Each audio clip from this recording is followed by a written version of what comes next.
हवा थमी थी ज़रूर लेकिन वो शाम भी जैसे सिसक रही थी कि जर्द पत्तों को आंधियों ने अजीब किस्सा सुना दिया था कि जिसको सुनकर तमाम पत्ते सिसक रहे थे, बिलक रहे थे। जाने किस सानहे के गम में शजर जड़ों से उखड़ चुके थे। बहुत तलाशा था हमने तुमको, हर एक रास्ता, हर एक वादी, हर एक पर्वत, हर एक घाटी, मगर कहीं से तेरी खबर ना आई।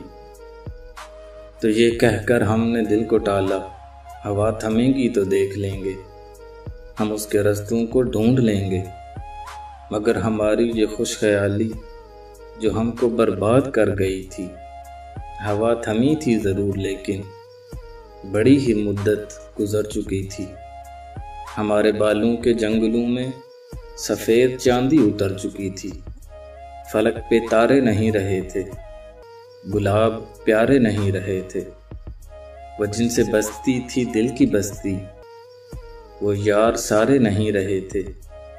मगर ये अलमिया सबसे बालातर था कि हम तुम्हारे नहीं रहे थे, कि तुम हमारे नहीं रहे थे। हवा थमी थी ज़रूर लेकिन बड़ी ही मुद्दत गुजर चुकी थी।